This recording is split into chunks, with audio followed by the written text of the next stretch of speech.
Hey, Psalm 15, we're going to pick it up in verses 1 and 2. We introduced this psalm yesterday as God's profile. David is the author, but profiling who can stand before God, who's accepted by God, who can come into God's presence, who can expect to be accepted by him, okay? So David asks these two questions to start his psalm. Lord, who shall abide in thy tabernacle? Now think about the tabernacle. This was a tent. It was a temporary place, but it was a representation of God's presence among the people of Israel. The tabernacle was the center of the camp as they were wandering the wilderness, and then as they established their nation, the tabernacle was the center of life and eventually became the temple that replaced it. Inside that tabernacle was the dwelling place or the presence of God through the Ark of the Covenant, and I don't have time to go through it all, but it was a representation of God being with men, but still somehow separated from them.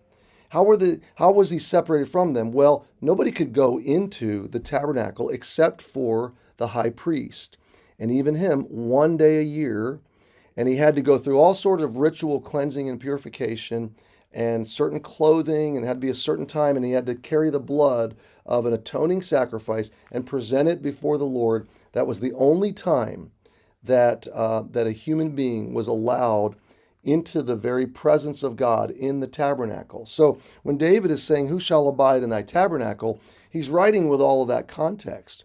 The tabernacle couldn't be approached or entered by any human being. So just the very thought of, well, who can? Because right now it's only the high priest, and only on one day a year, and only with an offering, and only after all this purification.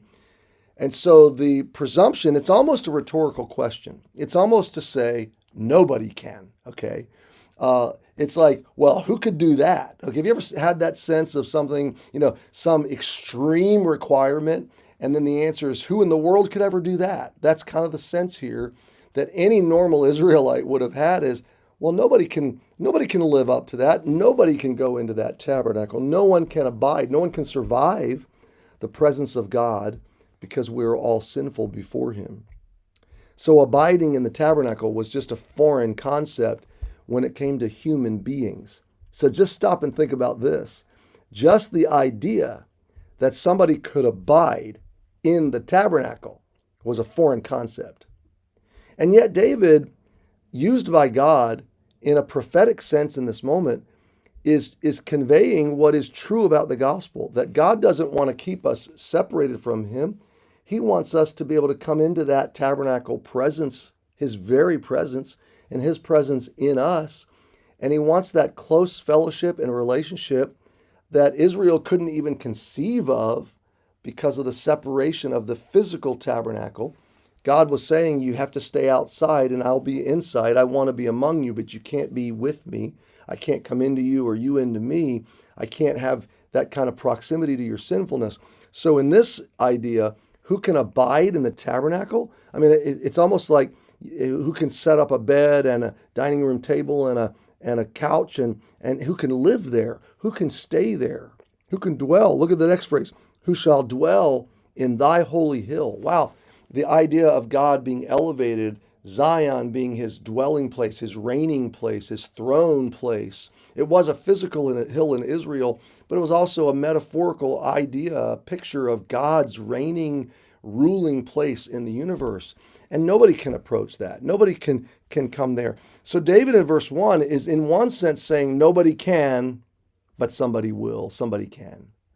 The idea isn't unthinkable to God. We can't for right now. There's something separating us, David's saying, but the idea of us dwelling in thy tabernacle or dwelling in thy holy hill, who could? If it were possible, who could?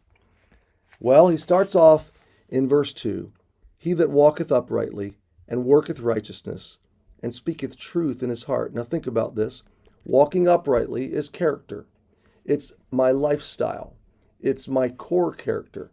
It's everything about my life moving through time, my journey through life being upright.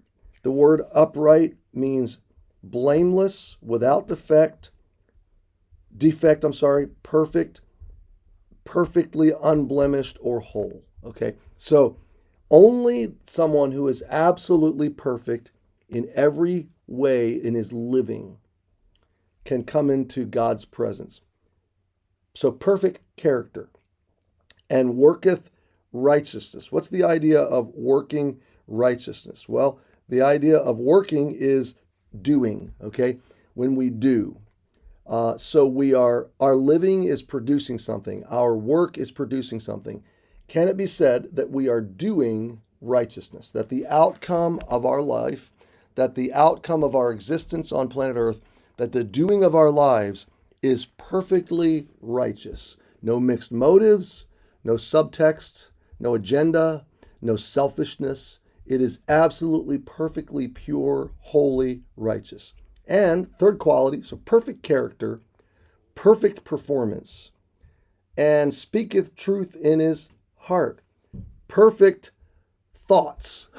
Okay, speaking truth in your heart, this is an internal conversation, okay? Speaking truth in your heart is those internal thoughts. You ever not said the wrong thing, but you were thinking the wrong thing? Well, there you go. So, I mean, we're already toast, and no pun intended, but I mean, there's a literal sense to we're already in trouble, and we're only at verse 2. Who can come into God's presence? Who can live? Who can survive? Who will ever be welcomed to make a home in his presence or on his holy hill? Perfect character, perfect performance, perfect thoughts, your whole life. You say, well, that's sure a high bar. It is. That's why I said yesterday that the law of God is not a wall. It's not a mountain we climb or a ladder we climb. It's a wall that we run into. It's a brick wall that absolutely flattens us. But here's the good news of Psalm 15 and verse 1 and 2 is that Jesus walked uprightly his whole life. Jesus had a perfect lifestyle. Everything he ever did was righteous. And Jesus is the only one who's ever lived who has spoken nothing but truth in his heart. His internal conversation. He is perfect in his character, perfect in his performance, and perfect in his thoughts. And that's why faith in Jesus is the only way to access God. Okay? Faith in Jesus, because Jesus is our righteousness. Now, my friend, if you've never placed faith in Jesus, do it. And if you have, let Jesus lead you in a path towards more perfect behavior, more perfect doing, character, more perfect words. Happy Wednesday. We'll see you tomorrow.